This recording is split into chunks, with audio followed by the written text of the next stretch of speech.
السلام علیکم پاکستان، حمید نقیبی آپ کی خدمت میں حاضر ہے۔ ناظرین، ایران اور امریکہ کے درمیان جنگ اب صرف میزائلوں کے تبادلوں تک محدود نہیں رہی، بلکہ خلیج اور مشرق وسطیٰ میں امریکی فوجی طاقت کے ان اہم مراکز کو نشانہ بنایا جا رہا ہے جنہیں کبھی خطے میں واشنگٹن کی سب سے مضبوط دفاعی دیوار سمجھا جاتا تھا۔ تازہ دعویٰ سامنے آیا ہے کہ ایران نے ایک امریکی F-15 جنگی طیارے کو اس کے ہینگر کے اندر ہی تباہ کر دیا ہے۔ ساتھ ہی بحرین میں امریکی ریڈار اور فضائی دفاعی نظاموں پر حملوں کا دعویٰ بھی کیا جا رہا ہے۔ کویت میں امریکی فوجی اڈوں کو نشانہ بنانے کا اعلان کر دیا گیا ہے۔ اردن میں امریکی فوجیوں کی ہلاکتیں ہو رہی ہیں اور اب پینٹاگون کی جانب سے تقریباً 100 امریکی فوجیوں کے زخمی ہونے کی تصدیق کر دی گئی ہے۔ سوال یہ ہے کہ کیا ایران واقعی امریکی دفاعی نظام کو بائی پاس کرنے میں کامیاب ہو رہا ہے؟ کیا امریکی اڈے جو خطے میں طاقت کی علامت سمجھے جاتے تھے اب خود ایرانی میزائلوں اور ڈرونز کی زد میں آ چکے ہیں؟ اور اگر ایک امریکی F-15 واقعی ہینگر میں تباہ ہوا ہے تو یہ حملہ کس مقام پر ہوا؟ ایران نے وہاں تک رسائی کیسے حاصل کی اور امریکہ کا اگلا جواب کیا ہوگا؟ آئیے تازہ ترین صورتحال کو سمجھنے کی کوشش کرتے ہیں۔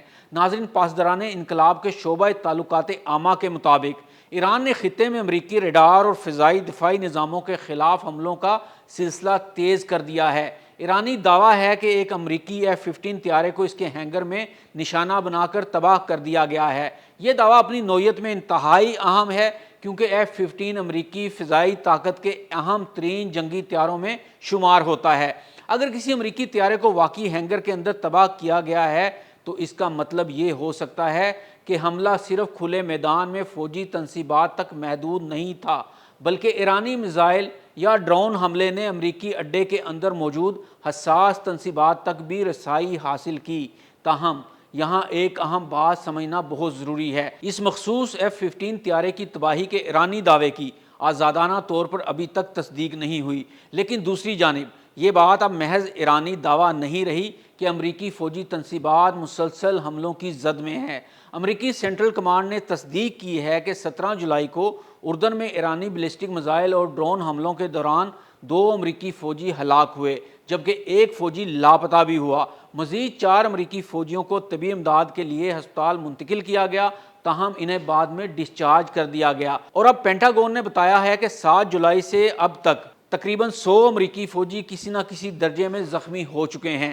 امریکی حکام کے مطابق ان میں سے 96% دوبارہ ڈیوٹی پر واپس آ چکے ہیں اور زیادہ تر زخمیوں کو معمولی نوعیت کے دھماکوں کے بعد دماغی جھٹکے آئے ہیں۔ یہ اعداد و شمار اس لیے اہم ہیں کہ اس سے پہلے خطے میں امریکی اڈوں پر ایرانی حملوں کے اثرات کے بارے میں بہت کم تفصیلات سامنے آ رہی تھیں۔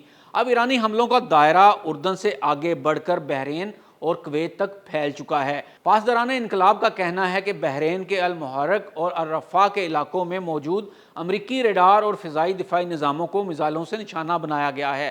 یہ دونوں مقامات اس لیے اہم ہیں کیونکہ بحرین خطے میں امریکی فوجی آپریشنز کے لیے انتہائی اہم مرکز ہے۔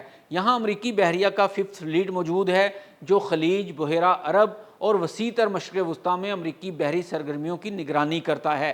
یعنی اگر بحرین میں موجود امریکی ریڈار اور دفاعی نظام واقعی متاثر ہوئے ہیں تو اس کا تعلق صرف ایک فوجی تنصیب سے نہیں بلکہ پورے امریکی علاقائی دفاعی نیٹ ورک سے ہو سکتا ہے۔ ایرانی پاسداران انقلاب نے بحرین میں ایک امریکی کمپنی ایمیزون کو بھی نشانہ بنانے کا دعویٰ کیا ہے، تاہم بحرینی حکام نے اس دعوے کی تصدیق نہیں کی، جبکہ رائٹرز بھی اس اطلاع کی آزادانہ تصدیق نہ کر سکا۔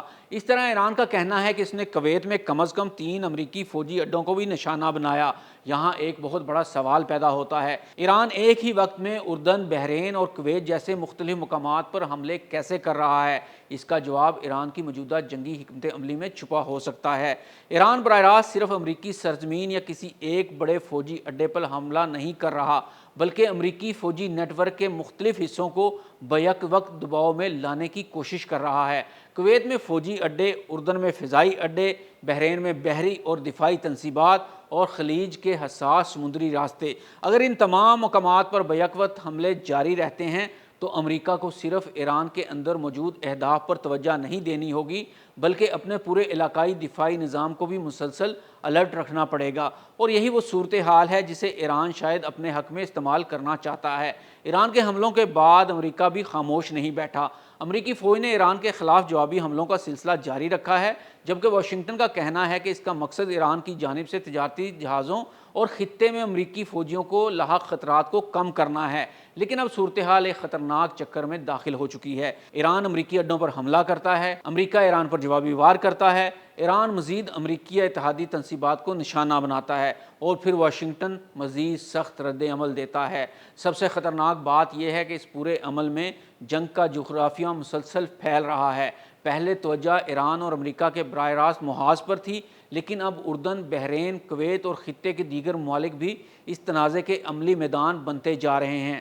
17 جولائی کے حملوں میں امریکی فوجیوں کی ہلاکت نے اس کشیدگی کو ایک نئے مرحلے میں داخل کر دیا ہے، کیونکہ اب واشنگٹن کے لیے سوال صرف یہ نہیں رہا کہ ایران کے میزائل کہاں گر رہے ہیں، بلکہ یہ بھی ہے کہ اگلا حملہ کس امریکی اڈے پر ہوگا اور اس کے بعد امریکی رد عمل کس حد تک جائے گا۔ ایرانی دعویٰ اگر درست ثابت ہوتا ہے کہ ایک امریکی F-15 طیارہ ہینگر میں تباہ ہوا ہے تو یہ جنگ کے بیانیے میں ایک اہم پیش رفت ہوگی، لیکن فی الحال اس دعوے کی آزادانہ تصدیق باقی ہے۔ البتہ ایک حقیقت اب واضح ہو چکی ہے، ایران اور امریکہ کے درمیان جاری لڑائی میں امریکی فوجی تنصیبات اب پہلے کی طرح محفوظ نہیں رہیں۔ تقریباً 100 امریکی فوجیوں کے زخمی ہونے کی تصدیق، اردن میں امریکی فوجیوں کی ہلاکتیں، بحرین میں ریڈار اور فضائی دفاعی نظاموں پر حملے کے دعوے، کویت میں امریکی اڈوں کو نشانہ بنانے کا اعلان اور F-15 طیارے کی تباہی کا تازہ ایرانی دعویٰ، یہ سب اس بات کی علامات ہیں کہ جنگ کا اگلا مرحلہ پہلے سے کہیں زیادہ پیچیدہ اور خطرناک ہو سکتا ہے۔ ناظرین، حمید نقیبی کو اجازت دیجیے۔ اللہ حافظ۔